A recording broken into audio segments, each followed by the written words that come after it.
Hello friends, LK એકમનું તમારું સ્વાગત છે. હું આકાશ મહેતા. આજે આપણે ડિસ્કસ કરીશું કરંટ અફેર એપ્રિલ થર્ડ વીકનું. Let start with the first news.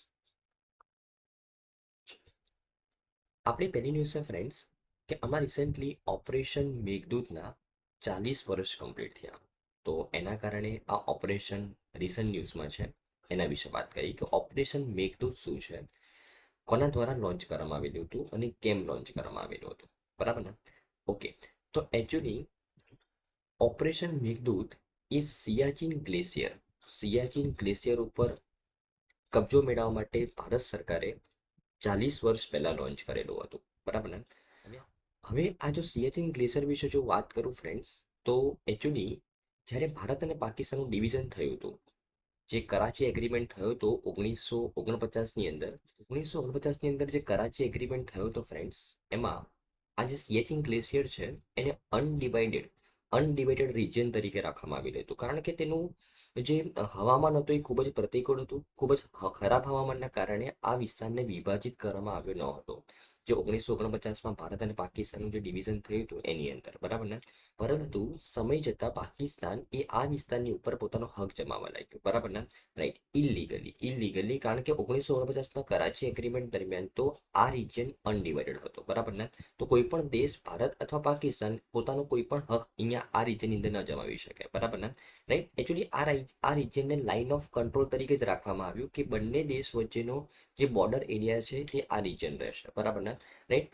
તે કોઈના પર્ટિક્યુલર પાર્ટમાં નહીં રહે, ના તો ભારતના કે ના તો પાકિસ્તાનમાં. બરાબર ને? એવું 1949ના કરાચી એગ્રીમેન્ટમાં નક્કી કરવામાં આવેલું હતું, પરંતુ પાકિસ્તાન એ તેની ઉપર ધીરે ધીરે કબજો જમાવવા માંગ્યું. બરાબર ને? રાઈટ. તો આના કારણે ઓપરેશન મેઘદૂત લોન્ચ કરવામાં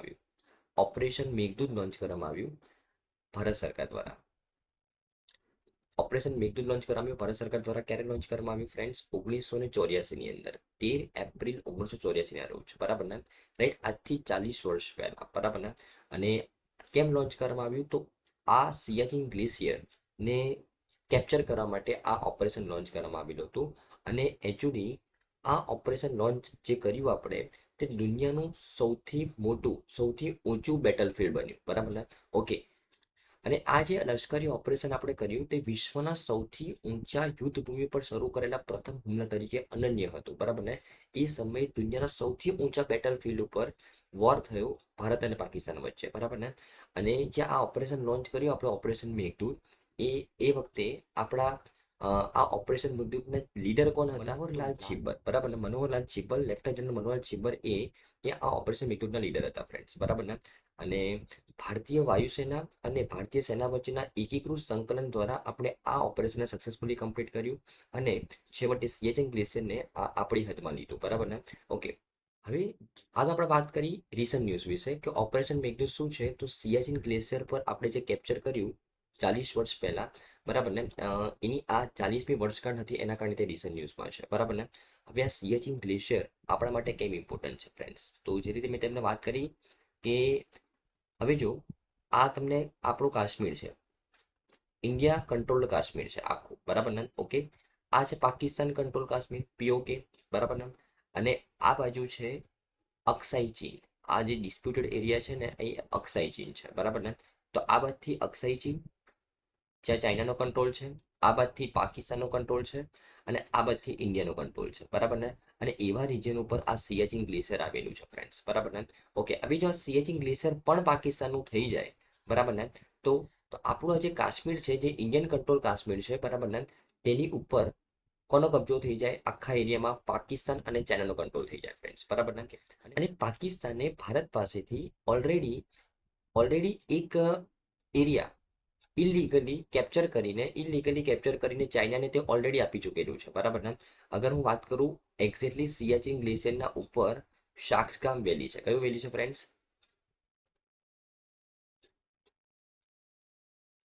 શાક્સગામ વેલી એક્ઝેક્ટલી સિયાચીન ગ્લેશિયરની ઉપર છે ફ્રેન્ડ્સ. બરાબર ને? આ રિજિયન ઇન્ડિયા પાસે હતો, પાકિસ્તાને ઇલીગલી કેપ્ચર કર્યો અને તે રિજિયનને કોને આપ્યો? ચાઇનાને આપ્યો. બરાબર ને? તો જો સિયાચીન ગ્લેશિયરને પણ તે કેપ્ચર કરીને જો ચાઇનાને આપી દે, બરાબર ને, તો આ આખું જે રિજિયન છે, બરાબર ને, આપણા કાશ્મીરની ઉપરનો, એ બધો જ કોના કંટ્રોલમાં થઈ જાય? આપણા દુશ્મન દેશના કંટ્રોલમાં થઈ જાય. તો સ્ટ્રેટેજિકલી ખૂબ જ ઇમ્પોર્ટન્ટ છે આ સિયાચિન ગ્લેશિયરનું, બરાબર ને? જો આપણે ચાઇના અને પાકિસ્તાનથી આપણે થોડું ડિફેન્ડ કરવું હોય કાશ્મીર અને લદ્દાખને, બરાબર, તો આપણા આ માટે આ સિયાચિન ગ્લેશિયર ખૂબ જ ઇમ્પોર્ટન્ટ છે ફ્રેન્ડ્સ, બરાબર ને? એના કારણે ઓપરેશન મેઘદૂત લોન્ચ કરવામાં આવેલું હતું, બરાબર? ઓકે.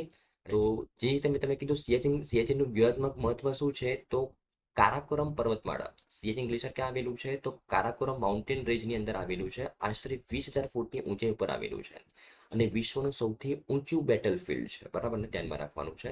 તે ઉત્તરમાં સાક્ષગામ ખીણ, જે 1963માં પાકિસ્તાન દ્વારા ચીનને સોંપવામાં આવેલું હતું, બરાબર. તે પશ્ચિમથી ગિલગિટ બાલ્ટિસ્તાન. હવે આ ગિલગિટ બાલ્ટિસ્તાન કયો એરિયા છે? આ પાકિસ્તાન ઓક્યુપાઈડ કાશ્મીર છે ને, આ એક્ઝેક્ટલી સિયાચિન ગ્લેશિયરના વેસ્ટમાં અહીંયા ગિલગિટ બાલ્ટિસ્તાન આવેલું છે ફ્રેન્ડ્સ, બરાબર ને? ઓકે. ઉપર સાક્ષગામ વેલી આવેલું છે, અહીંયા ગિલગિટ બાલ્ટિસ્તાન આવેલું છે અને અહીંયા અક્ષય ચીન આવેલું છે, બરાબર ને? તો આ ત્રણ જે દુશ્મન દેશના જે આપણા રિજિયન છે એનાથી ઘેરેલું છે આ સિયાચિન ગ્લેશિયર, એટલે એનું સ્ટ્રેટેજિકલી ખૂબ જ મહત્વ છે ફ્રેન્ડ્સ, બરાબર ને? એટલે એને બચાવવું ખૂબ જ જરૂરી હતું, બરાબર ને? રાઈટ. આ ઓપરેશન મેઘદૂતના લીડર કોણ હતા? તો લેફ્ટનન્ટ જનરલ મનોહરલાલ શિબ્બલ હતા, બરાબર ને? ધ્યાનમાં રાખવાનું છે. 13 એપ્રિલ 1984 દિવસે રોજ લોન્ચ કરવામાં આવેલું હતું અને એના 40 વર્ષ કમ્પ્લીટ થયા. એના ગણતરી રિસન્ટ ન્યૂઝમાં છે. આઈ થિંક તમને આની સારી રીતે ખબર પડી હશે ફ્રેન્ડ્સ. આપણી નેક્સ્ટ ન્યૂઝ છે friends, referendum on India's future. Actually હવે આપણે 18th લોકસભા તરફ આગળ વધી રહ્યા છે, એના ઇલેક્શન્સ ચાલુ થઈ ગયા છે, પણ આપણે 17th લોકસભા વિશે થોડુંક જોઈ લઈએ. 17th લોકસભામાં શું શું થયું, કયા કયા એચિવમેન્ટ્સ થયા, શું કામ કરવામાં આવ્યું, એના વિશે થોડી વાત કરી લઈએ, બરાબર ને? ઓકે. તો જે 17th લોકસભા હતી આપણી ફ્રેન્ડ્સ, જે જૂન 2019થી ફેબ્રુઆરી 2024 સુધીનો એનો કાર્યકાળ હતો. ટોટલ 274 સેશન થયા આ સમયગાળાની અંદર. 1354 કલાક સુધી આ બધા સેશનની અંદર પાર્લામેન્ટ દ્વારા કામ કરવામાં આવ્યું. ટોટલ 97% પ્રોડક્ટિવિટી રહી, જે લગભગ અત્યાર સુધી સૌથી હાઈએસ્ટ છે. પરંતુ 17મી લોકસભાની કામગીરી એ થોડીક વિવાદાસ્પદ રહી. કેમ? કારણ કે આ લોકસભાના પીરિયડ દરમિયાન ઘણા બધા બિલ પર્યાપ્ત ચર્ચા વિના પાસ કરવામાં આવ્યા, બરાબર. જેનું આપણે અમુક લિસ્ટ જોઈએ તો 17મી લોકસભાના મુખ્ય જે ખરડા પસાર થયા, ટોટલ 179 બિલો પસાર થયા ફ્રેન્ડ્સ. કેટલા પસાર થયા? 179 બિલો, બરાબર ને? અને સૌથી વધારે નાણાં, ફાઇનાન્સ મિનિસ્ટ્રી અને હોમ મિનિસ્ટ્રી દ્વારા સૌથી વધારે 15% જેટલા પણ બિલ પસાર થયા, એમાંથી 15% તો કયા મિનિસ્ટ્રી દ્વારા? ફાઇનાન્સ મિનિસ્ટ્રી અને હોમ મિનિસ્ટ્રી દ્વારા પસાર કરવામાં આવ્યા. 9% બિલ કોના પસાર કરવામાં આવ્યા?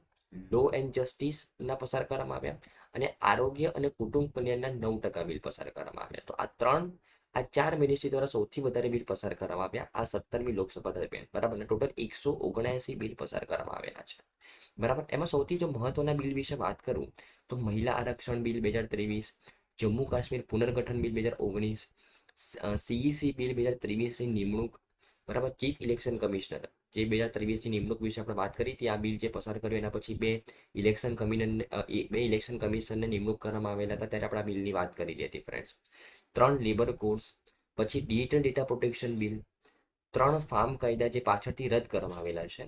આ ઉપરાંત આઈપીસી 1860, સીઆરપીસી 1973 અને ભારતીય પુરાવા અધિનિયમ 1872 ને બદલે બીજા 3 બિલ લોન્ચ કરવામાં આવેલા છે, બરાબર. તો આ અમુક બિલ જે ખૂબ જ ઇમ્પોર્ટન્ટ બિલ છે, જે આ 179 બિલોમાં સામેલ છે, બરાબર ને? રાઈટ. અને સૌથી વધારે ફાઇનાન્સ અને ગૃહ મિનિસ્ટ્રી દ્વારા ટોટલ 15% બિલ પસાર કરવામાં આવે છે આ સમયગાળા દરમિયાન.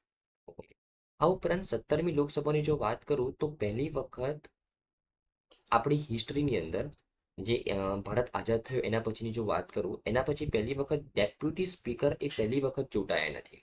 કારણ કે આપણા બંધારણના અનુચ્છેદ 93માં, આર્ટિકલ 93માં જરૂરી છે કે લોકસભામાં સ્પીકર અને ડેપ્યુટી સ્પીકર બંને જોઈએ, બરાબર ને?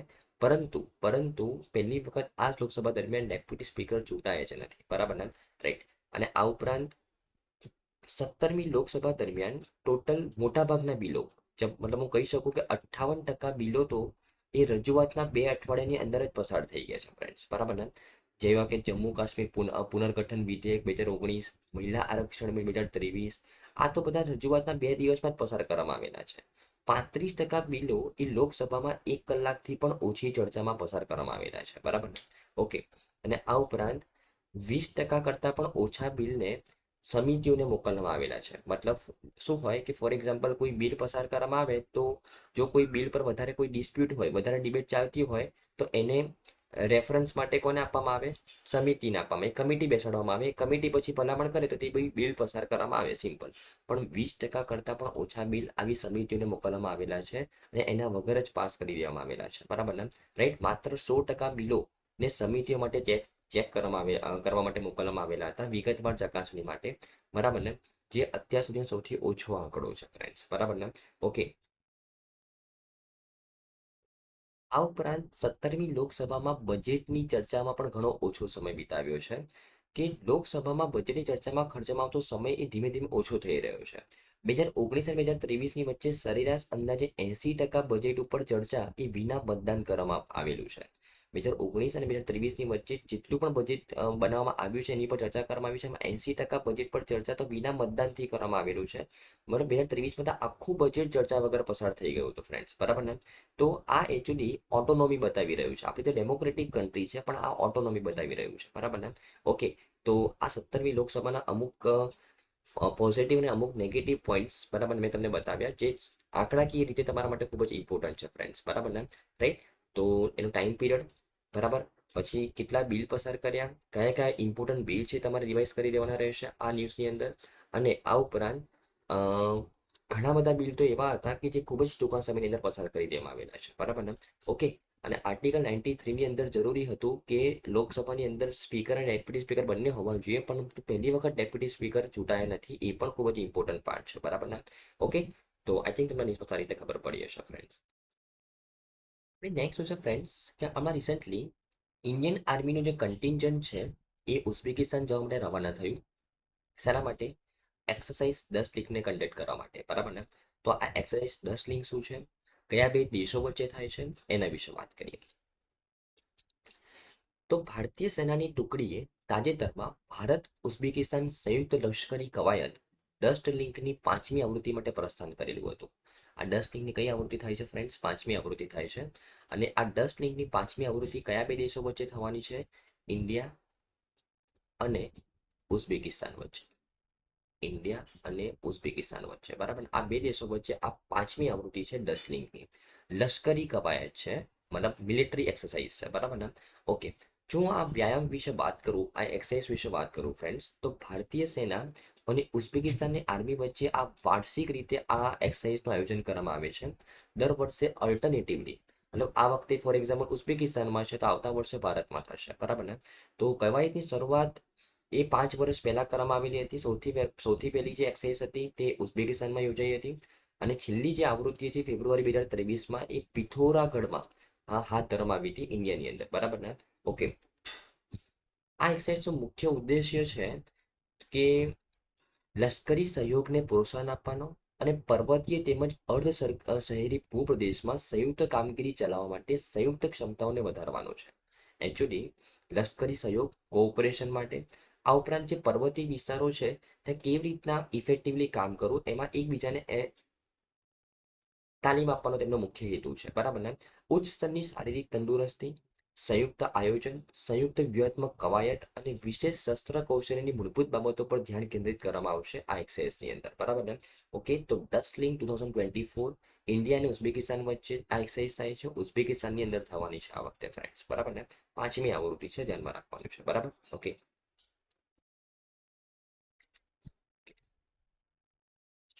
આપણે નેક્સ્ટ ન્યૂઝ છે ફ્રેન્ડ્સ, કે એમાં રિસેન્ટલી ચાઇનીઝ સાયન્ટિસ્ટ દ્વારા દુનિયાનું પહેલું ઓર્બિટર લોન્ચ કરવામાં આવેલું છે, બરાબર ને? જે સ્માર્ટફોનને ડાયરેક્ટ સેટેલાઇટ કોલ કરવા માટે સક્ષમ બનાવશે. હવે આ ન્યૂઝ શું છે એના વિશે વાત કરીએ. તો એકચ્યુઅલી ચાઇનીઝ સાયન્ટિસ્ટ દ્વારા અમુક સેટેલાઇટ્સ ડેવલપ કરવામાં આવેલા છે. એક સિરીઝ ઓફ સેટેલાઇટ લોન્ચ કરવામાં આવેલા છે, બરાબર ને? 3 સેટેલાઇટની એક સિરીઝ લોન્ચ કરવામાં આવી છે, બરાબર ને? કઈ જગ્યાએ? તો એક જીઓ સિંક્રોનસ ઓર્બિટની અંદર, જીઓ સિંક્રોનસ ઓર્બિટની અંદર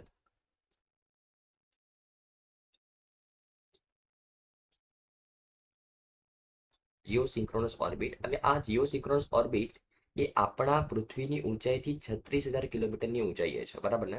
રાઈટ. તો આ જીઓ સિંક્રોનસ ઓર્બિટની અંદર આ 3 સેટેલાઇટને લોન્ચ કરવામાં આવેલા છે, બરાબર ને? શેના માટે? તો સેટેલાઇટ કોમ્યુનિકેશન ટેકનોલોજી ડેવલપ કરવા માટે. કોના દ્વારા? ચાઇના દ્વારા ધ્યાનમાં રાખવાનું છે, બરાબર ને? ઓકે, હવે એકચ્યુઅલી થાય છે શું ફ્રેન્ડ્સ કે આ જીઓ સિન્ક્રોનસ ઓર્બિટ છે ને એક એવું ઓર્બિટ છે કે આ ઓર્બિટ પર કોઈ પણ વસ્તુ હોય, બરાબર, તેનું રોટેશન કરવાની સ્પીડ એ પૃથ્વીના રોટેશન કરવાની સ્પીડને એક સમકક્ષ હોય, બરાબર. મતલબ પૃથ્વી ફોર એક્ઝામ્પલ 5 મીટર પર સેકન્ડના સ્પીડે પોતાની ધરી પર ફરે, તો આ ઓર્બિટમાં રહેલી વસ્તુ પણ 5 મીટર પર સેકન્ડની સ્પીડે પોતાની ધરી પર ફરે, બરાબર ને? મતલબ કે એક પર્ટિક્યુલર લોકેશનથી પૃથ્વી પરના એક પર્ટિક્યુલર લોકેશનથી આપણે આ ઓર્બિટ પર રહેલી વસ્તુને જોઈએ તો તે કાયમ તેની સામે જ રહેશે, બરાબર. આ બંનેનું લોકેશન એકબીજાને સમકક્ષ જ રહેશે, બરાબર ને? એના ફાયદો શું થાય કે ફોર એક્ઝામ્પલ સેટેલાઇટને અહીંયા લોન્ચ કરવામાં આવ્યો આ એરિયા માટે, ફોર એક્ઝામ્પલ આ એરિયાને કવર કરવા માટે, બરાબર ને? તો આ સેટેલાઇટનું કામ એ આ એરિયાને કવર કરવાનું જ રહેશે થ્રુ આઉટ તેની લાઈફ દરમિયાન, બરાબર ને? ઓકે, તો જીઓ સિન્ક્રોનસ ઓર્બિટ ઉપર આ સેટેલાઇટ લોન્ચ કરવામાં આવેલા છે. 3 સેટેલાઇટની સિરીઝ છે, બરાબર. અને આ શ્રેણીનું શું નામ આપવામાં આવ્યું છે? તિયાંગતોંગ 1 નામ આપવામાં આવ્યું છે, બરાબર ને? સેટેલાઇટ કોમ્યુનિકેશન ટેકનોલોજીને ડેવલપ કરવા માટે, બરાબર ને? Right. Okay, direct satellite calls થઈ શકે, બરાબર ને? તેના માટે આ ટેકનોલોજી ડેવલપ કરવામાં આવી રહી છે, બરાબર. ઓકે, અને આ જે સેટેલાઇટ્સ લોન્ચ કરવામાં આવેલા છે તેનાથી જે મધ્ય પૂર્વથી પેસિફિક મહાસાગર સુધીના જેટલા પણ દેશો છે ત્યાં આ સેટેલાઇટ કોલ્સ થઈ શકશે ફ્રેન્ડ, સેટેલાઇટ કોલ્સ સક્ષમ બની શકશે, બરાબર ને? ઓકે, તો ન્યૂઝમાં ખબર પડી હશે ફ્રેન્ડ્સ, જે રીતે મેં તમને કીધું છે જીઓ સિન્ક્રોનસ જે ભ્રમણ કક્ષા છે, બરાબર, એક એવી ભ્રમણ કક્ષા છે કે જ્યાં કોઈ પણ વસ્તુ રહેલી હોય તેનું રોટેશનલ સ્પીડ અને પૃથ્વીની રોટેશનલ સ્પીડ બંનેની સેમ હોય, બરાબર ને? ઓકે, અને અગર હું વાત કરું હુવેઈ ટેકનોલોજીસ 2023માં વિશ્વનો સૌથી પહેલો સ્માર્ટફોન રિલીઝ કર્યો કે જે સીધા તિયાંગતોંગ ઉપગ્રહો સાથે કનેક્ટ કરીને ઉપગ્રહ કોલ્સને સપોર્ટ કરે છે. જો સેટેલાઇટ કોમ્યુનિકેશન ટેકનોલોજી તો હમણાં ડેવલપ થઈ, પણ એને સપોર્ટ કરતા જે સ્માર્ટફોન છે એ હુવેઈ ટેકનોલોજી દ્વારા 2023માં લોન્ચ કરી દીધેલા હતા કે જે આ સેટેલાઇટના ઉપયોગ કરીને સેટેલાઇટ કોમ્યુનિકેશન ટેકનોલોજીને ડેવલપ કરશે, બરાબર ને? રાઈટ. તો તમને પૂછે કઈ કંપનીએ વિશ્વનો પહેલો સ્માર્ટફોન રિલીઝ કર્યો જે સેટેલાઇટ કોમ્યુનિકેશન ટેકનોલોજી પર ડિપેન્ડ કરશે? તો હુવાઈ ટેકનોલોજી. અને કયા ઉપગ્રહ ઉપર તે ડિપેન્ડન્ટ રહેશે? તિયાંગતોંગ, જે હમણાં રિસેન્ટલી લોન્ચ કરવામાં આવેલા છે, બરાબર ને? ઓકે, અગર હું સેટેલાઇટ કોમ્યુનિકેશન ટેકનોલોજીના મહત્વ વિશે વાત કરું ફ્રેન્ડ્સ, તો સેટેલાઇટ કોમ્યુનિકેશન ટેકનોલોજીનું મહત્વ શું છે? તો એની સુલભતા, દૂરસ્થ, ગ્રામીણ અને હાર્ડટોરીય વિસ્તારોની અંદર આ સેવાઓના માધ્યમથી સીમલેસ અને સર્વવ્યાપક કોમ્યુનિકેશન ટેકનોલોજી ડેવલપ થશે ફ્રેન્ડ્સ, બરાબર ને? તો અત્યારે પ્રશ્ન શું થાય છે કે ફોર એક્ઝામ્પલ એક એવો એરિયા કે જ્યાં ટાવર્સ નથી, જ્યાં મોબાઈલ કોમ્યુનિકેશન માટે જે જરૂરી ટાવર્સ છે જેને આપણે સેલ્યુલર ટાવર્સ કહીએ છીએ, તો અગર એક એવો એરિયા કે જ્યાં આપણે ટાવર્સ એસ્ટાબ્લિશ નથી કરી શકતા ત્યાં કોમ્યુનિકેશન કરવું ખૂબ જ અઘરું બની જાય છે, બરાબર ને? તો એ પ્રોબ્લેમને દૂર કરવા માટે આ સેટેલાઇટ કોમ્યુનિકેશન ટેકનોલોજી ખૂબ જ કારગર સાબિત થશે, બરાબર. આ ઉપરાંત આકસ્મિક આયોજન, ફોર એક્ઝામ્પલ કોઈ ડિઝાસ્ટર આવ્યો, કોઈ પ્રતિકૂળ પરિસ્થિતિ આવી, અને જે ડિઝાસ્ટર આવ્યો, કોઈ નેચરલ કેલેમિટી આવે, બરાબર ને? તો એ વખતે જે કોમ્યુનિકેશન વખતે જે પ્રોબ્લેમ સર્જાય છે તે એક પ્રોબ્લેમ અહીંયા દૂર થઈ જશે ફ્રેન્ડ્સ, બરાબર ને? મિલિટરી અને ડિફેન્સ એપ્લિકેશનમાં પણ આપણે તેનો ઉપયોગ કરી શકીએ. આ ઉપરાંત સેટેલાઇટ કોમ્યુનિકેશન ટેકનોલોજી સાથે અમુક ચિંતાઓ પણ સંકળાયેલી છે ફ્રેન્ડ્સ, કે સ્પેસ ડેબ્રિસ સૌથી મોટો પ્રશ્ન છે, સ્પેસ ડેબ્રિસ. કારણ કે આ કોમ્યુનિકેશન ટેકનોલોજી ડેવલપ કરવા માટે ઘણા બધા સેટેલાઇટ્સ મોકલવા પડશે સ્પેસની અંદર, જે કચરો પેદા કરશે. આપણે લાસ્ટ લેક્ચરમાં જોયું હતું કે સ્પેસની અંદર સાલ દર સાલ કેટલો કચરો વધી રહ્યો છે, બરાબર ને? આ ઉપરાંત સાયબર થ્રેટ પણ ઘણા વધી જશે, જામિંગ સ્પૂફિંગ પણ ઘણા વધી જશે, બરાબર ને? અને તેને રેગ્યુલેટ કરવું ખૂબ જ અઘરું પડી જશે ફ્રેન્ડ્સ, બરાબર ને? તો એના ઘણા કન્સર્ન્સ પણ છે, એના પોઝિટિવ ઇફેક્ટ વધારે છે, બરાબર ને, નેગેટિવ ઇફેક્ટ કરતા. તો ઘણું કારગર સાબિત થશે તેવી અપેક્ષા રાખીએ. અને ચાઇનીઝ સાયન્ટિસ્ટ દ્વારા તેને ડેવલપ કરવામાં આવેલું છે, બરાબર ને? કઈ સિરીઝ લોન્ચ કરવામાં આવી છે? તિયાંગતોંગ 1 સિરીઝ લોન્ચ કરવામાં આવી છે, ધ્યાનમાં રાખવાનું છે, બરાબર. અને વિશ્વનો પહેલો સ્માર્ટફોન સેટેલાઇટ કોમ્યુનિકેશન ટેકનોલોજી પર કામ કરનારો બની ગયો છે, હુવાઈ ટેકનોલોજી દ્વારા બનાવવામાં આવેલો છે ફ્રેન્ડ્સ, બરાબર ને? ધ્યાનમાં રાખવાનું છે. ઓકે, ચાલો. જો હું ભારતમાં સેટેલાઇટ કોમ્યુનિકેશન ટેકનોલોજી વિશે વાત કરું તો ઓલરેડી આપણે એક ટેલિકોમ્યુનિકેશન એક્ટ 2023 હેઠળ પોઈન્ટ ટુ પોઈન્ટ કોમ્યુનિકેશન માટે સેટેલાઇટ કોમ્યુનિકેશન ટેકનોલોજીને આપણે ઓલરેડી પરવાનગી આપી છે, બરાબર. અને ડિપાર્ટમેન્ટ ઓફ ટેલિકોમ્યુનિકેશન દ્વારા લાયસન્સ પ્રોવાઈડ કરવામાં આવે છે કે જે પણ કંપની અથવા જે પણ સંસ્થાએ અથવા જે પણ વ્યક્તિએ પોઈન્ટ ટુ પોઈન્ટ કોમ્યુનિકેશન કરવું હોય સેટેલાઇટ કોમ્યુનિકેશન ટેકનોલોજીના માધ્યમથી, તો તેને આ લાયસન્સ મેળવવું પડે. કોની પાસેથી? ડિપાર્ટમેન્ટ ઓફ ટેલિકોમ્યુનિકેશન પાસેથી. કયું લાયસન્સ મેળવવું પડે? તો global mobile personal communication by satellite, આ લાયસન્સ મેળવવું પડે ડિપાર્ટમેન્ટ ઓફ ટેલિકોમ્યુનિકેશન પાસેથી. કયા એક્ટ અંડરમાં? ટેલિકોમ્યુનિકેશન એક્ટ 2023ના અંડરમાં, બરાબર ને, રાઈટ. અને રિલાયન્સ ગ્રુપ અને ભારતી ગ્રુપ દ્વારા ઓલરેડી આ લાયસન્સ મેળવી ચૂકેલા છે આ બંને કંપનીઝ, કે જેમાં અમુક અમુક જે કોમ્યુનિકેશન છે એક સેટેલાઇટ કોમ્યુનિકેશન ટેકનોલોજીના માધ્યમથી થાય છે, બરાબર ને, ધ્યાનમાં રાખવાનું છે. તો આપણે ઓલરેડી પરવાનગી આપેલી છે, પણ પોઈન્ટ ટુ પોઈન્ટ કોમ્યુનિકેશન માટે, જનરલ પર્પઝ કોમ્યુનિકેશન માટે નહીં, અમુક સ્પેશિયલ કોમ્યુનિકેશન માટે જ આપણે આ ટેકનોલોજીનો ઉપયોગ કરી રહ્યા છીએ, બરાબર ને, ઓકે. આપણે નેક્સ્ટ જોઈશું ફ્રેન્ડ્સ કે હમણાં રિસેન્ટલી ઇન્ડિયા પોસ્ટ દ્વારા એની થર્ડ પોસ્ટ ઓફિસ ઊભી કરવામાં આવી. કઈ જગ્યાએ? એન્ટાર્કટિકાની અંદર, બરાબર ને. તો એના વિશે વાત કરીએ. તો રિસેન્ટલી ઇન્ડિયા પોસ્ટે એન્ટાર્કટિકામાં તેના ભારતીય સ્ટેશન ઉપર એક પોસ્ટ ઓફિસ ખોલી, બરાબર ને. અને આ પોસ્ટ ઓફિસ ક્યારે ખોલવામાં આવી? જ્યારે 24મો સ્થાપના દિવસ હતો. કોનો? National centre for polar and ocean research. National centre for polar and ocean research, બરાબર. આ સંસ્થાની 24મી સ્થાપના દિવસે આ એન્ટાર્કટિકાની અંદર ઇન્ડિયન પોસ્ટ દ્વારા ત્રીજી પોસ્ટ ઓફિસ ખોલવામાં આવી ભારતીય સ્ટેશન ઉપર. હવે એકચ્યુઅલી આ ત્રીજી પોસ્ટ ઓફિસ છે, બરાબર. તો ઓલરેડી બે પોસ્ટ ઓફિસ બનાવવામાં આવી હશે. તો 1984માં જે એન્ટાર્કટિકાની અંદર જે આપણું દક્ષિણ ગંગોત્રી સ્ટેશન છે ને, ત્યાં ઓલરેડી સૌથી પહેલી વખત પોસ્ટ ઓફિસ એસ્ટાબ્લિશ કરવામાં આવેલી હતી. પછી બીજી પોસ્ટ ઓફિસ 1990ની અંદર મૈત્રી સ્ટેશન ઉપર, અને ત્રીજી પોસ્ટ ઓફિસ ભારતીય સ્ટેશન ઉપર, બરાબર ને, બનાવવામાં આવી છે, બરાબર ને. અને આજે હું પોસ્ટ ઓફિસની વાત કરું તો ઇન્ડિયન પોસ્ટ એ સંચાર મંત્રાલયની અંડરમાં આવે છે. 1,55,000 કરતાં પણ વધારે પોસ્ટ ઓફિસ છે ભારતની અંદર, બરાબર ને, જે વિશ્વની સૌથી વધુ વિતરિત પોસ્ટલ નેટવર્ક ધરાવે છે, બરાબર ને. તો ત્રીજી પોસ્ટ ઓફિસ એન્ટાર્કટિકાની અંદર ભારતીય સ્ટેશન ઉપર, બરાબર ને, ઓકે. તો સૌથી પહેલી દક્ષિણ ગંગોત્રી સ્ટેશન, સેકન્ડ મૈત્રી સ્ટેશન 1990ની અંદર, અને થર્ડ કઈ જગ્યાએ એસ્ટાબ્લિશ કરવામાં આવ્યું છે? ભારતીય સ્ટેશન, બરાબર ને. તો એન્ટાર્કટિકાની અંદર આ જે ત્રણ સ્ટેશન છે ને, દક્ષિણ ગંગોત્રી સ્ટેશન, મૈત્રી સ્ટેશન અને ભારતીય સ્ટેશન, એ કોની પાસે છે? આ ત્રણ એરિયા કોના છે? ભારતના છે ફ્રેન્ડ્સ, બરાબર ને. ભારત દ્વારા પરચેસ કરેલા છે એન્ટાર્કટિકાની અંદર, બરાબર ને, ઓકે.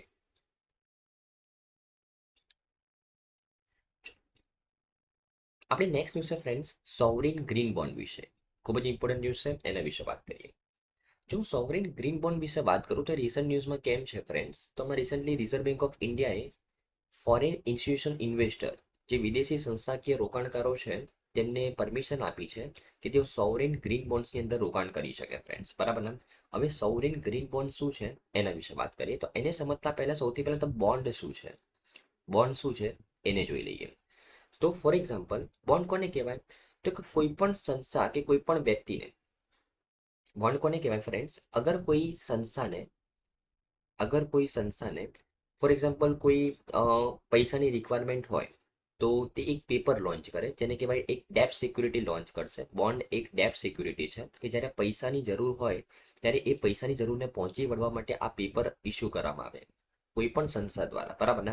એટલે એને કહેવાય ડેપ્ટ સિક્યુરિટી, બરાબર. તો હવે ફોર એક્ઝામ્પલ કોઈ કંપની છે, કોઈ પણ સંસ્થા છે, જેને એક ડેપ્ટ સિક્યુરિટી લોન્ચ કરી, જેને એક બોન્ડ લોન્ચ કર્યો, બોન્ડ ઇસ્યુ કર્યો, અને એના ઉપર લખ્યું કે ભાઈ મને 500 કરોડની જરૂર છે, બરાબર ને, 5 વર્ષ માટે, બરાબર. અને જે પણ મને આ પૈસા આપશે, મને જે પણ મારા આ પેપરમાં ઇન્વેસ્ટમેન્ટ કરશે, એને હું for example 7% rate of interest provide કરીશ વાર્ષિક ધોરણે, બરાબર ને, ઓકે. આવું આ પેપર ઉપર લખેલું હોય. પેપર ઉપર શું શું લખેલું હોય?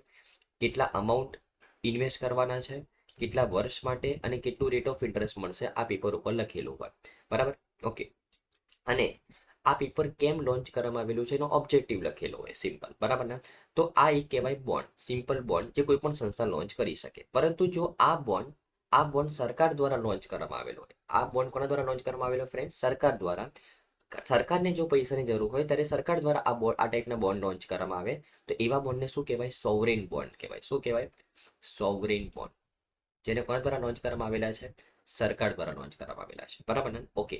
તો આ સોવરેન બોન્ડ જો સરકાર દ્વારા જે લોન્ચ કરવામાં આવેલા છે, એ બોન્ડમાં જે પૈસા સરકાર દ્વારા એકત્રિત કરવામાં આવશે, એ પૈસા જો સરકાર એ એન્વાયરમેન્ટ રિલેટેડ પ્રોજેક્ટમાં જો ઇન્વેસ્ટમેન્ટ કરે, એન્વાયરમેન્ટ રિલેટેડ પ્રોજેક્ટ્સની અંદર જો સરકાર તે પૈસાનો ખર્ચો કરે અને એ એન્વાયરમેન્ટ રિલેટેડ પ્રોજેક્ટ્સ માટે સરકાર તે બોન્ડના માધ્યમથી પૈસા કલેક્ટ કરવા માંગતી હોય તો તેવા બોન્ડને શું કહેવાય?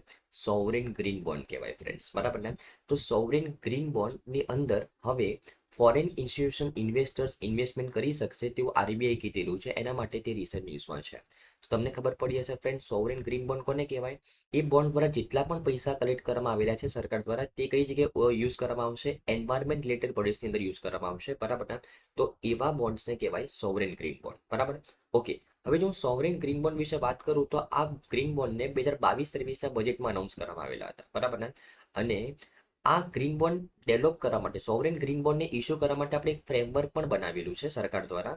એ ફ્રેમવર્ક ઇન્ટરનેશનલ કેપિટલ માર્કેટ એસોસિએશનના જે સૂચિબદ્ધ જે સિદ્ધાંતો છે એના ઉપર આધારિત છે, બરાબર ને? રાઈટ. તો આ ફ્રેમવર્કની અંદર સોવરિન ગ્રીન બોન્ડ કેવી રીતના ઇસ્યુ કરવામાં આવશે, બરાબર ને? એની અંદર એક માહિતી લખવામાં આવી છે કે કઈ રીતના, એના કયા સ્ટેપ છે, કેવી રીતના સોવરિન ગ્રીન બોન્ડ ઇસ્યુ કરવામાં આવે, બરાબર ને? તો એની અંદર શું હોય કે આપણા દેશમાં ફ્રેન્ડ્સ, ફોર એક્ઝામ્પલ એક સેન્ટ્રલ ગવર્મેન્ટ છે, એ સેન્ટ્રલ ગવર્મેન્ટની અંદર ઘણી બધી મિનિસ્ટ્રીઝ કામ કરી રહી છે, બરાબર? હવે સેન્ટ્રલ ગવર્મેન્ટ દ્વારા એક કમિટી બનાવી દેવામાં આવેલી છે. એ કમિટીનું નામ છે friends green finance working committee. એક કમિટી બનાવી દીધેલી છે, ગ્રીન ફાઇનાન્સ વર્કિંગ કમિટી. આ કમિટીનું કામ શું છે કે ફોર એક્ઝામ્પલ સેન્ટ્રલ ગવર્મેન્ટની અંદર જેટલી પણ મિનિસ્ટ્રીઝ છે, એ મિનિસ્ટ્રી શું કરશે કે પોતાના પર્ટિક્યુલર વિસ્તારની અંદર, એ પોતાને પર્ટિક્યુલર ડોમેનની અંદર, ફોર એક્ઝામ્પલ કોઈ ગ્રીન પ્રોજેક્ટ તેમને ડેવલપ કરવો છે, તો તે પોતાનું જે રિકમેન્ડેશન છે કોને આપશે? તે ગ્રીન ફાઇનાન્સ વર્કિંગ કમિટીને આપશે. એ ગ્રીન ફાઇનાન્સ વર્કિંગ કમિટી એ તેમનો આખો પ્રોજેક્ટ જોશે, એની લાયબિલિટી ચેક કરશે, અને એ ગ્રીન ફાઇનાન્સ વર્કિંગ કમિટીને જે યોગ્ય લાગશે તો તે પોતાનું જે રિકમેન્ડેશન છે કોને આપશે? ફાઇનાન્સ મિનિસ્ટ્રીને તેના બજેટ ડિવિઝનમાં આપશે. એટલે ફાઇનાન્સ મિનિસ્ટ્રી પછી તેના માટે બજેટ અલોકેટ કરે ફ્રેન્ડ્સ, બરાબર ને? અને જેટલું પણ બજેટ, ફોર એક્ઝામ્પલ 100 કરોડનું બજેટ અલોકેટ કરવામાં આવે, તો એ 100 કરોડનું બજેટ એલોકેટ જે કર્યું ફ્રેન્ડ્સ, તો એ ફાઇનાન્સ મિનિસ્ટ્રી પોતાનો રિપોર્ટ કોને આપશે? રિઝર્વ બેંક ઓફ ઇન્ડિયાને.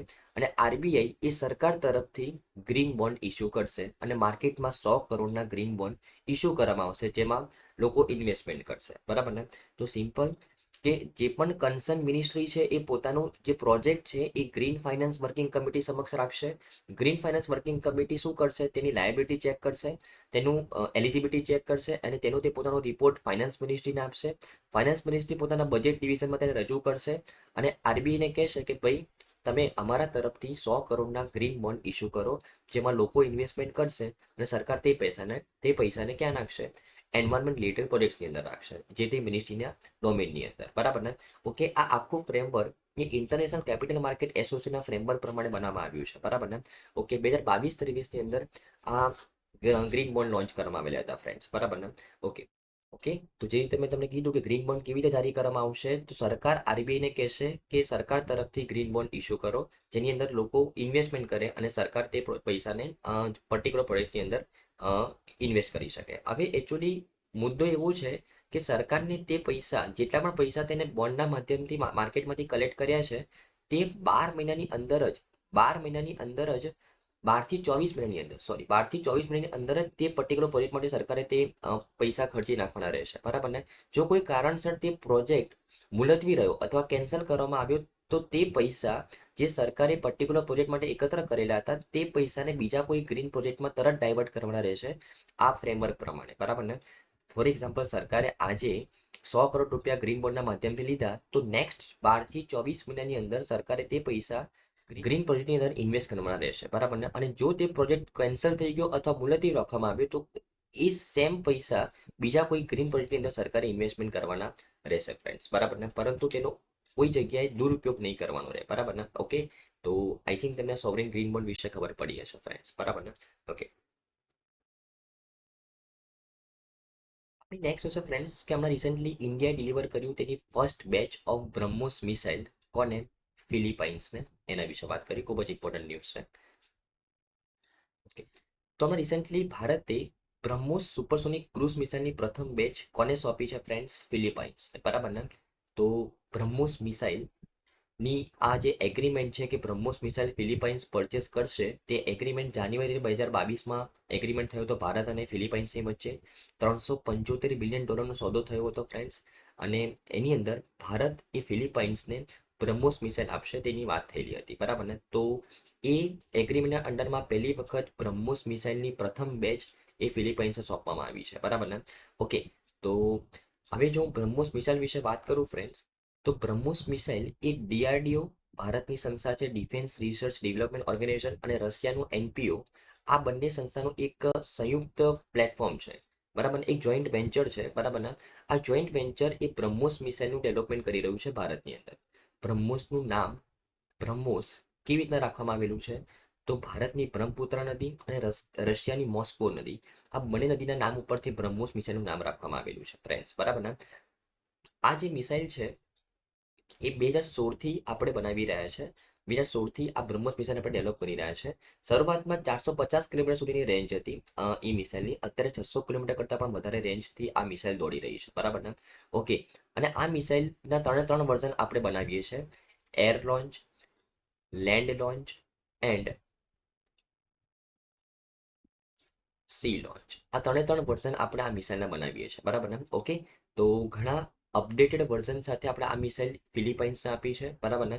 અને બ્રહ્મોસ મિસાઇલની વાત કરીએ, રશિયા અને ઇન્ડિયાનું જોઈન્ટ વેન્ચર છે. બ્રહ્મપુત્ર અને મોસ્કો નદીના સંયુક્ત નામ ઉપરથી આપણે આ બ્રહ્મોસ મિસાઇલનું નામ રાખવામાં આવેલું છે, બરાબર ને. Okay, okay. હવે એકચ્યુઅલી આપણા માટે ન્યૂઝ ઇમ્પોર્ટન્ટ કેમ છે, કારણ કે આ બ્રહ્મોસ મિસાઇલનું આપણે પહેલી વખત એક્સપોર્ટ કરી રહ્યા છે. બ્રહ્મોસ મિસાઇલનું પહેલી વખત આપણે એક્સપોર્ટ કરી રહ્યા છે, બરાબર ને. અને આ પહેલું જે ડેસ્ટિનેશન કન્ટ્રી બન્યું છે, કયું બન્યું છે ફ્રેન્ડ્સ? ફિલિપાઇન્સ બન્યું છે. અને ફિલિપાઇન્સે આ મિસાઇલને ક્યારે મંગાવી? એક એવા સમયમાં જે સમયમાં સાઉથ ચાઇના સીની અંદર ઓલરેડી ડિસ્પ્યુટ ચાલી રહ્યો છે કોની વચ્ચે? ચાઇના અને ફિલિપાઇન્સની વચ્ચે. ચાઇના અને ફિલિપાઇન્સની વચ્ચે સાઉથ ચાઇના સીની અંદર ડિસ્પ્યુટ ચાલી રહ્યો છે. એવા સમયગાળામાં આ મિસાઇલની પ્રથમ બેચ આપણે ફિલિપાઇન્સને સોંપી છે, બરાબર ને. રાઈટ, તો સાઉથ ચાઇના સીની અંદર, કારણ કે ચાઇના શું કહે છે કે સાઉથ ચાઇના સીની અંદર જેટલા પણ નાના નાના આઇલેન્ડ છે બધા ચાઇનાના કંટ્રોલમાં છે, અને ફિલિપાઇન્સ શું કહે છે કે અમારી જે કોસ્ટલ એરિયાની આસપાસ જે આઇલેન્ડ છે તે અમારા કંટ્રોલમાં છે, બરાબર ને. તો એ વાત ઉપર આ સાઉથ ચાઇના સીની અંદર ડિસ્પ્યુટ ચાલી રહ્યો છે, અને એ ડિસ્પ્યુટની અંદર ભારતે આ મિસાઇલ ફિલિપાઇન્સને સોંપી છે, બરાબર ને. ઓકે, અને ઓલરેડી 2023 જાન્યુઆરી 2023ની અંદર, ફેબ્રુઆરી 2023ની અંદર ફિલિપાઇન્સના જે નૌકાદળના જે કર્મચારીઓ છે એ ભારતની અંદર આવેલા હતા, અને આ સિસ્ટમ જે બ્રહ્મોસ મિસાઇલ છે એની ઉપર ટ્રેનિંગ મેળવેલી હતી. અને જે આપણા નૌકાદળના વડા છે આર હરિકુમાર, એમના દ્વારા તેમને ટ્રેનિંગ પ્રોવાઈડ કરવામાં આવેલી હતી, બરાબર ને. ઓકે, તો આ એગ્રીમેન્ટ 2022માં થયેલો હતો, જેને હમણાં પરિપૂર્ણ કરવામાં આવેલો છે. એ એગ્રીમેન્ટ અંડરમાં પહેલી બેચ સોંપવામાં આવેલી છે ફિલિપાઇન્સની અંદર. બ્રહ્મોસ મિસાઇલનું પહેલું એક્સપોર્ટ ડેસ્ટિનેશન છે ફિલિપાઇન્સ, ધ્યાનમાં રાખવાનું છે, બરાબર ને. ઓકે, અને જો હું ડિફેન્સના એક્સપોર્ટ વિશે વાત કરું, કારણ કે આ પહેલી વખત આપણે એક્સપોર્ટ કરી રહ્યા છીએ બ્રહ્મોસ મિસાઇલને, તો જે ડિફેન્સ એક્સપોર્ટના ડેટા વિશે આપણે થોડા દિવસ પહેલા વાત કરી હતી લાસ્ટ લેક્ચરની અંદર, કે ભારતનું જે સંરક્ષણ નિકાસ છે, ડિફેન્સ એક્સપોર્ટ છે, નાણાકીય વર્ષ 2023-24માં કેટલો રહ્યો હતો ફ્રેન્ડ્સ? 21,000 કરોડ રૂપિયા રહ્યો હતો, જે અત્યાર સુધીનો સૌથી હાઈએસ્ટ છે. અને ફાઇનાન્સિયલ 2024માં ફાઇનાન્સિયલ 2023ની સરખામણીમાં 32.5%નો વધારો થયો હતો ડિફેન્સ એક્સપોર્ટની અંદર, બરાબર ને. ખૂબ જ સારો ડેટા, ખૂબ જ પોઝિટિવ ડેટા છે ફ્રેન્ડ્સ, આ બરાબર ધ્યાનમાં રાખવાનું છે, બરાબર ને. ઓકે,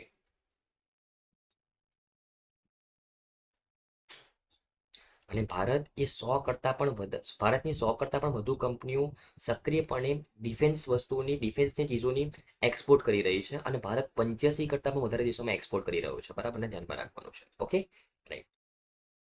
નેક્સ્ટ છે ફ્રેન્ડ્સ કે હમણાં રિસન્ટલી 3 નવી આર્કોલોજીકલ સાઇટ્સ ડિસ્કવર કરવામાં આવી તેલંગાનાની અંદર, બરાબર ને. એના વિશે વાત કરીએ, તો એકચ્યુઅલી આ આર્કોલોજીકલ સાઇટ્સ આપણા માટે ઇમ્પોર્ટન્ટ નથી, પણ આ આર્કોલોજીકલ સાઇટ્સ જે એરાની છે, બરાબર, એ એરા આપણા માટે ઇમ્પોર્ટન્ટ છે.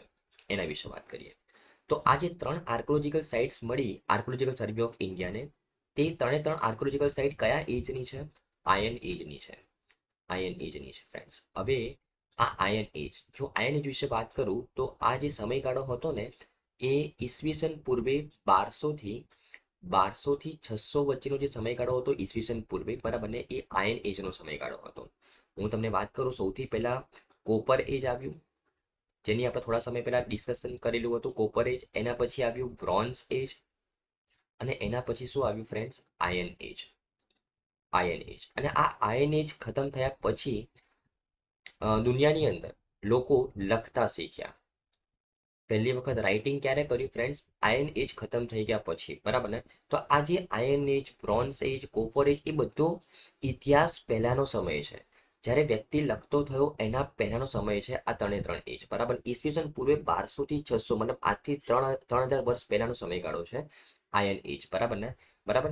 તો આયન એજ, એને આયન એજ કેમ કહેવાય? કારણ કે એ સમયગાળા દરમિયાન લોખંડની અંદર ઘણા બધા ડેવલપમેન્ટ થયા, લોખંડ ઇન્વેસ્ટિગેટ થયું, લોખંડનો લોકો ઉપયોગ કરતા થયા, બરાબર, અલગ અલગ વસ્તુઓ બનાવતા થયા, એટલા માટે તેને આયન એજ કહેવામાં આવે છે, બરાબર ને?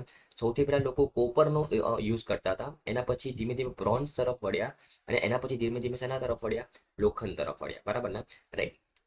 તો આ જે 3 આર્કોલોજીકલ સાઇટ મળી છે એ કયા એજની છે ફ્રેન્ડ્સ? આજથી 3000 વર્ષ પહેલા આયન એજની છે, બરાબર ને? એવા ત્યાંથી પુરાવા મળ્યા છે, બરાબર ને? ઓકે. તો જે રીતે મેં તમને કીધું કે આયન એજ દરમિયાન લોકોએ શેની શોધ કરી? લોખંડની શોધ કરી. તે ઝડપથી ધાતુની પસંદગી બની, અને મેટલ વર્કિંગમાં બ્રોન્ઝના ઉપયોગને બદલે લોખંડનો ઉપયોગ વધતો થયો, બરાબર ને? અને લોખંડના ઉપયોગથી લોકોના જીવનમાં મહત્વપૂર્ણ ફેરફાર થયા, બરાબર ને? અને આયન વર્ક એ સૌ પ્રથમ અન્ય યુરોપિયન દેશોમાં ફેલાતા પહેલા કઈ જગ્યાએ દેખાયું હતું? તુર્કીની અંદર. સૌથી પહેલા આયન વર્ક ક્યાં દેખાયું ફ્રેન્ડ્સ? તુર્કીમાં, ધ્યાનમાં રાખવાનું છે, બરાબર ને? રાઈટ. ઓકે. તો આ એજ દરમિયાન, આયન એજ દરમિયાન લોખંડની તલવારો બની, આ ઉપરાંત બીજા ઘણા હથિયારો પણ બન્યા, બરાબર ને? અને ઉપરાંત ટેકનોલોજીમાં પણ ઘણા ફેરફારો થયા. લોખંડનો ઉપયોગ કરીને મોટા કિલ્લાઓ અને પુલો બાંધવાના શરૂ થયા. માટીકામ અને વણાટમાં પણ સુધારો થયો. માણસોએ મીઠું શોધવા માટે જમીનમાં ઊંડી ખાણો ખોદવા માટે પણ લોખંડનો ઉપયોગ કર્યો, જેના કારણે મિનરલ્સ ઘણા બધા મળી આવ્યા ફ્રેન્ડ્સ, બરાબર ને? તો ટેકનોલોજી અને ઉપયોગ ઘણો વધ્યો લોખંડના એજની અંદર, બરાબર ને? ઓકે.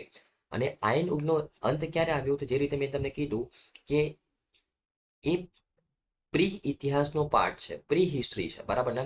રાઈટ. જ્યારે માનવો એ લખવાનો ઉપયોગ કરતા શીખ્યા, લખન, ઓકે, જ્યારે માનવીએ લખવાનું શરૂ કર્યું એના પહેલાનો આ યુગ છે આયન યુગ, બરાબર ને? રાઈટ. તો લેખન વ્યાપક બન્યા પછી આ લોહ યુગનો અંત આવ્યો ફ્રેન્ડ્સ, બરાબર ને? રાઈટ.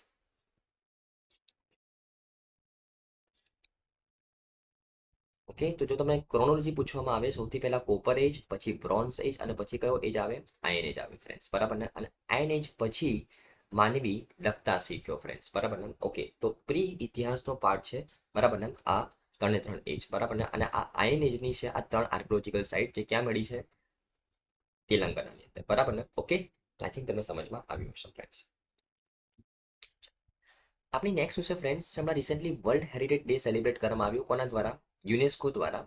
પરંતુ આ દિવસ કરતા આપણા માટે આ વખતે ઇમ્પોર્ટન્ટ છે એક રિપોર્ટ, સર્વાઈવલ રિપોર્ટ, જે એક સંસ્થા દ્વારા લોન્ચ કરવામાં આવેલો છે.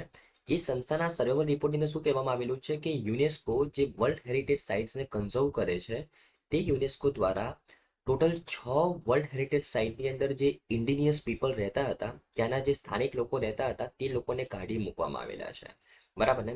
એવું આ સર્વાઈવલ રિપોર્ટ બતાવે છે, એનો ડેટા બતાવે છે. એના વિશે વાત કરીએ. ઓકે. તો સર્વાઈવલ ઇન્ટરનેશનલ રિપોર્ટ, આ રિપોર્ટ શું કહે છે કે ટોટલ 6 વર્લ્ડ હેરિટેજ સાઇટ, બરાબર, 6 વર્લ્ડ હેરિટેજ સાઇટની અંદર જે સ્થાનિક લોકો રહેતા હતા તે લોકોને કાઢી મૂકવામાં આવેલા છે, બરાબર ને? આ 6 વર્લ્ડ હેરિટેજ સાઇટ કઈ કઈ છે? તો Ngorongoro conservation area, Kahuzi Biega national park, Odzala Kokoua national park, Kaeng Krachan forest complex, Kaziranga national park અને ચિતવન નેશનલ પાર્ક. હવે આપણા ભારતનું કયું છે? Kaziranga national park. એ ધ્યાનમાં રાખવાનું છે, બરાબર? તો આ 6 નેશનલ પાર્ક, 6 વર્લ્ડ હેરિટેજ સાઇટનો સમાવેશ થાય છે કે જ્યાં આ વર્લ્ડ હેરિટેજ સાઇટ ઉપરથી તેના સ્થાનિક લોકોને જ દૂર કરી દેવામાં આવેલા છે, બરાબર ને? ઓકે. કોના દ્વારા? યુનેસ્કો દ્વારા, બરાબર. એ ખૂબ જ સનસનીભર્યો આ રિપોર્ટ છે ફ્રેન્ડ, સર્વાઈવલ ઇન્ટરનેશનલ રિપોર્ટ, બરાબર ને? હવે સ્વદેશી લોકોનું આ સાઇટ્સ ઉપર ખૂબ જ ઇમ્પોર્ટન્સ હોય ફ્રેન્ડ, કારણ કે આ બધા જંગલ વિસ્તાર છે ફ્રેન્ડ્સ, નેશનલ પાર્ક વગેરે જંગલ વિસ્તાર હોય. આ જંગલોમાં રહેતા જે લોકો છે, જે જંગલની પાઈ વિશે જાણે છે, સૌથી વધારે નોલેજ ધરાવે છે, બરાબર ને? એવા લોકોને ત્યાંથી કાઢી દીધેલા છે. તો કેવી રીતના આ પર્ટિક્યુલર વિસ્તારનું કન્ઝર્વેશન થઈ શકશે, બરાબર ને? રાઈટ. જે લોકો સૌથી વધારે તે વિસ્તાર વિશે જાણે છે તે લોકોને જ કાઢી મૂકવામાં આવેલા છે, બરાબર ને? રાઈટ. બરાબર. તો જો હું આ ઇન્ડિજિયસ પીપલના પ્રશ્નો વિશે વાત કરું, આ આદિવાસી લોકોના પ્રશ્નો વિશે વાત કરું, તો તે અત્યંત ગરીબીમાં જીવે છે ફ્રેન્ડ્સ.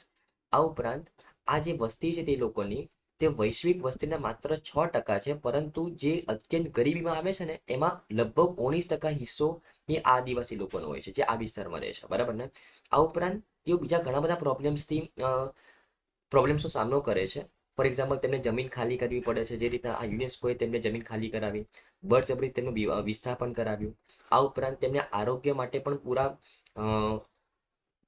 સુવિધા નથી મળતી, બરાબર. એના કારણે તે કુપોષણ અને ઓછી આયુષ્યનો ભોગ બને છે, બરાબર ને. આ ઉપરાંત તેમને કોઈ માનવ અધિકાર જ નથી મળતા, કોઈ વ્યક્તિ, કોઈ સંસ્થા, કોઈ સરકાર તેમનું સાંભળતું નથી, બરાબર ને, રાઈટ. તો ઘણા બધા પ્રશ્નોથી તેઓ સામનો કરે છે. આ આદિવાસી લોકો જે જંગલ વિસ્તારમાં રહે છે, જે આવા વિસ્તારની કણે કણ વિશે જાણે છે, છતાં પણ તેમને તે વિસ્તારમાંથી કાઢી દેવામાં આવેલા છે એક યુનેસ્કો દ્વારા, જે વર્લ્ડ હેરિટેજ સાઇટનું કન્ઝર્વેશન કરે છે, બરાબર ને. તે આ રિપોર્ટમાં બતાવવામાં આવ્યું છે ફ્રેન્ડ્સ, બરાબર. Okay, right. આપણે નેક્સ્ટ શું છે ફ્રેન્ડ્સ, કે શ્રીનગરને હમણાં રિસેન્ટલી ગ્લોબલ ક્રાફ્ટ સિટીનો ટેગ આપવા માટે નોમિનેટ કરવામાં આવેલું છે. કોના દ્વારા? World craft council international team દ્વારા. એના વિશે વાત કરીએ તો શ્રીનગર, જે આપણું જમ્મુ કાશ્મીરનું શહેર છે, તેને વર્લ્ડ ક્રાફ્ટ કાઉન્સિલ ઇન્ટરનેશનલ દ્વારા વર્લ્ડ ક્રાફ્ટ સિટી તરીકે નોમિનેટ કરવામાં આવેલું છે, બરાબર ને. તો શ્રીનગર ક્યાં છે? જમ્મુ કાશ્મીરની અંદર. જો હું વર્લ્ડ ક્રાફ્ટ સિટી વિશે વાત કરું તો વર્લ્ડ ક્રાફ્ટ કાઉન્સિલ ઇન્ટરનેશનલ દ્વારા 2014થી આ શરૂ કરવામાં આવેલું છે કે એક પર્ટિક્યુલર સિટીને વર્લ્ડ ક્રાફ્ટ સિટીનો ટેગ આપવામાં આવે. તો કેવી સિટીને ટેગ આપવામાં આવે? તો જ્યાં જે શહેર એ કારીગરો અને સમુદાયોની ભૂમિકાને વિશ્વભરમાં સાંસ્કૃતિક, આર્થિક અને સામાજિક વિકાસમાં ઓળખે, બરાબર. મતલબ જે શહેરની અંદર કલ્ચર ઉપર ફોકસ કરવામાં આવે, સંસ્કૃતિ ઉપર ફોકસ કરવામાં આવે, સોસાયટી ઉપર ફોકસ કરવામાં આવે અને વિશ્વની અંદર એક આગવી છાપ છોડે તેવા શહેરને અહીંયા ક્રાફ્ટ સિટીનું ટેગ આપવામાં આવે. કોના દ્વારા? વર્લ્ડ ક્રાફ્ટ કાઉન્સિલ ઇન્ટરનેશનલ દ્વારા 2014થી આ ટેગ આપવામાં આવી રહ્યું છે અને અત્યારે આ વર્ષે કોને નોમિનેટ કરવામાં આવેલું છે? શ્રીનગરને ધ્યાનમાં રાખવાનું છે, બરાબર ને. અને સર્જનાત્મક અર્થતંત્રના સિદ્ધાંતો સાથે સંરેખિત વિશ્વભરના ક્રાફ્ટ શહેરોનું ગતિશીલ નેટવર્ક તે આ સંસ્થા સ્થાપિત કરે છે. તો ઘણા બધા જે વિશ્વભરના ક્રાફ્ટ સિટી છે, અત્યાર સુધીના જેટલા પણ સિટીને ટેગ આપવામાં આવ્યું છે, એ દરેક સિટી સાથે મળીને અહીંયા કામ કરે અને એકબીજાનું નોલેજ એક્સચેન્જ કરે છે આ પ્લેટફોર્મ ઉપર, બરાબર ને, રાઈટ. તો એક સિમ્પલ ન્યૂઝ હતી. શ્રીનગરને world craft city, global craft સિટીનું ટેગ આપવાની વાત કરવામાં આવી રહી છે. કોના દ્વારા? વર્લ્ડ ક્રાફ્ટ કાઉન્સિલ ઇન્ટરનેશનલ દ્વારા. ધ્યાનમાં રાખવાનું છે, ઓકે. તો આઈ થિંક તમને ન્યૂઝમાં સારી રીતે ખબર પડી જશે ફ્રેન્ડ્સ. હવે નેક્સ્ટ છે ફ્રેન્ડ્સ, ઇનડિલાયેબલ ઇંક વિશે. ખૂબ જ ઇમ્પોર્ટન્ટ ન્યૂઝ છે બીકોઝ ઇલેક્શનનો સમયગાળો છે. તમને આના વિશે કોઈ ક્વેશ્ચન આવી શકે છે. ઇનડિલાયેબલ ઇંક શું છે એના વિશે જોઈએ. તો ઇનડિલાયેબલ ઇંક, જો એનું આપણે ગુજરાતી કરીએ તો એક એવી ઇંક જે જલ્દીથી ભૂસાય નહીં, બરાબર ને. તો જેમ જેમ લોકસભાની ચૂંટણી નજીક છે તેમ ભારતીય ચૂંટણીનું ઉત્તમ પ્રતીક જે આપણે દેખાઈ રહ્યું છે કે ડાબા હાથની જે ફિંગર ઇન્ડેક્સ છે, જ્યાં આપણે શું લગાવીએ છીએ? જાંબલી કાળી રંગની એક ઇનડિલાયેબલ ઇંક લગાવીએ છીએ, બરાબર ને. જો હું આ ઇંક વિશે વાત કરું તો આ ઇંકનો મુખ્ય ઘટક શું છે ફ્રેન્ડ? સિલ્વર નાઇટ્રેટ હોય છે, જે એક રંગહીન સંયોજન છે જે સૂર્યપ્રકાશના સંપર્કમાં આવે તરત તે ઝળકી ઉઠે છે, બરાબર ને, રાઈટ. જેટલી સિલ્વર નાઇટ્રેટની સાંદ્રતા તેની અંદર વધારે તેટલી ઇંકની ક્વોલિટી સારી, બરાબર ને. તો સિલ્વર નાઇટ્રેટ એક મુખ્ય ઘટક છે આ ઇનડિલાયેબલ ઇંકનો. જેવું સૂર્યપ્રકાશની હાજરીમાં તે આવે તેવું તે ઝળકી ઉઠે છે ફ્રેન્ડ્સ, બરાબર ને, રાઈટ. અને આ જે ઇનડિલાયેબલ ઇંક છે એ આપણે એકવાર તેને અપ્લાય કરીએ તો એ 72 કલાક સુધી તેના પર કોઈ વસ્તુની અસર નથી થતી. સાબુ, કોઈ પણ પ્રવાહી, કોઈ પણ ડિટર્જન્ટ, કોઈ પણ વસ્તુની અસર નહીં થાય. કેટલા કલાક સુધી? 72 કલાક સુધી, બરાબર ને. અને આ કેમ લગાવવામાં આવે છે? કારણ કે કોઈ એક વ્યક્તિ એક જગ્યાએ વોટ આપીને બીજી જગ્યાએ વોટ ફરીથી આપવા ન જાય, બરાબર ને, એના માટે આ ઇનડિલાયેબલ ઇંક આપણે લગાવીએ છીએ એ વ્યક્તિના હાથ ઉપર, ડાબા હાથના ફિંગર ઇન્ડેક્સ ઉપર, બરાબર ને, ધ્યાનમાં રાખવાનું છે. આ ઇનડિલેબલ ઇંક આપણે ઇલેક્શન કમિશન ઓફ ઇન્ડિયા દ્વારા સૌથી પહેલા કોને તેનો ઓર્ડર આપવામાં આવેલો હતો? Council of scientific and industrial રિસર્ચને આપવામાં આવેલો હતો. ભારત સરકારની અંદરમાં એક સંસ્થા કામ કરે છે, council of scientific and industrial research. એને ઇલેક્શન કમિશન દ્વારા, જે આપણું ઇલેક્શન કમિશન ઓફ ઇન્ડિયા છે એના દ્વારા કહેવામાં આવેલું હતું કે ભાઈ તમે આ ટાઈપની ઇંક બનાવો. અને CSIરે આ કામ કોને સોંપ્યું છે? તો મૈસૂર સ્થિત એક કંપની છે, Mysore paints and varnish limited. આ સંસ્થા 1965થી આ ઇંક બનાવવાનું કામ કરે છે, બરાબર ને. અને આ ઇંક 25થી વધુ દેશમાં નિકાસ પણ કરવામાં આવે છે, બરાબર. અને આ ઇંકનો ઉલ્લેખ ફ્રેન્ડ્સ આપણા કોન્સ્ટિટ્યુશનની અંદર પણ કરવામાં આવેલો છે. તો 1951નું જે લોકોનું પ્રતિનિધિત્વ અધિનિયમ છે આપણો, બરાબર, એ આ શાહીનો ઉલ્લેખ કરે છે. અને એ કોન્સ્ટિટ્યુશનની અંડરમાં જ આપણે આ ઇંક બનાવી રહ્યા છે, બરાબર ને, ધ્યાનમાં રાખવાનું છે. એનું સૂત્ર શું છે? રાસાયણિક સૂત્ર AgNO3 સિલ્વર નાઇટ્રેટ, બરાબર ને. ઓકે ઓકે, તો સૌથી પહેલા આ ઇંક કોના દ્વારા બનાવવામાં આવી? તો જે આપણે ઇલેક્શન કમિશન ઓફ ઇન્ડિયા છે તેને CSI ને ઓર્ડર આપ્યો. CSI કોને ઓર્ડર આપ્યો? મૈસૂર પેઇન્ટ્સ એન્ડ વાર્નિશ લિમિટેડને ઓર્ડર આપ્યો. અને અત્યારે 25 કરતાં પણ વધારે દેશોમાં આપણે આ ઇંકને એક્સપોર્ટ કરી રહ્યા છે. અને આ એક અધિનિયમ અંડરમાં આપણે આ ઇંક બનાવી રહ્યા છે, બરાબર. કયો અધિનિયમ છે? Representation of peoples act. Representation of peoples એક્ટના અધિનિયમની અંદર આપણે આ ઇંક બનાવી રહ્યા છે ફ્રેન્ડ્સ, બરાબર ને. ઓકે, તો આઈ થિંક તમને ન્યૂઝમાં સારી રીતે ખબર પડી હશે કે ઇનડિલાઇબલ ઇંક શું છે, એની અંદર મુખ્ય ઘટક શું છે, બરાબર ને, અને કોણ બનાવી રહ્યું છે, કયા એક્ટ અંડરમાં બનાવી રહ્યું છે, બરાબર ને, તમને ખબર પડી હશે ફ્રેન્ડ્સ, બરાબર ને. ઓકે, ચલો. તો ફ્રેન્ડ્સ, આજની તમામ ન્યૂઝમાં તમને સારી રીતે ખબર પડી હશે. Thank you friends, by.